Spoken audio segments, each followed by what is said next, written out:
يا لا لا لا لا يا لا لا. كلمات الشاعر عمر الهيمي، أداء المنشد جراح الرشيدي.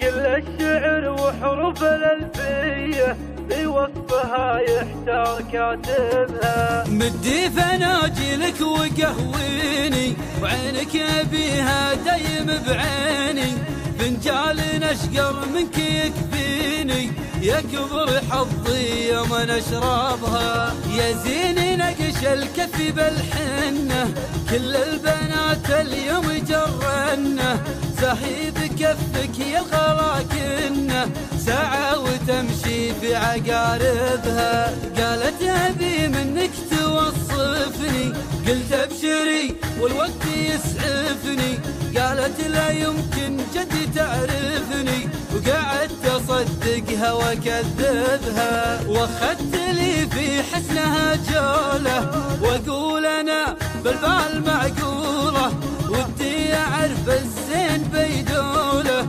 وأقول جبها يا ولد جبها. البنت هذه مو طبيعية، حورية لا ما هي بحورية، بوصفها يمكن كويتية، يا ناس أنا بالحيل طالبها. يا لا لا لا لا يا لا لا لا لا يا لا لا لا لا يا لا لا لا لا يا لا لا لا لا يا لا لا لا لا يا لا لا لا لا يا لا لا لا لا.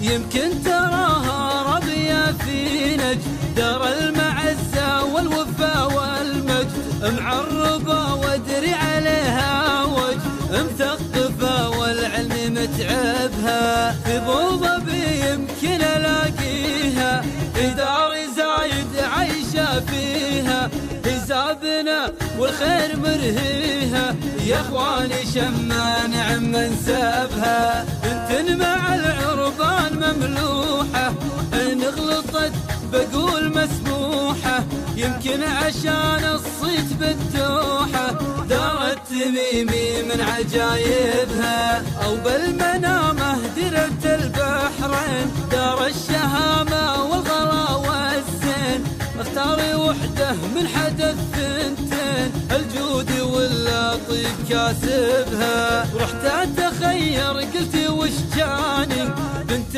غريبة شكلها ثاني، يا ناس ابوها يمكن عماني، يمكن على مسقط مضاربها، مالي عليها يا عرب حيلة، عابت عيوني نومة الليلة، وجدي على قلبي وعزيله، راح وتحطم من سبايبها. المشكلة بنت ودلوعة، وهروجها بالبيت مسموعة، ما تركد الا تصير متبوعة، وما تسمع الا حكي شايبها، بس الوكاد انها خليجية، شيخة حسن بالزين مطوية، كل الشعر وحروف الألفية، بوصفها يحتار كاتبها، بوصفها يحتار كاتبها.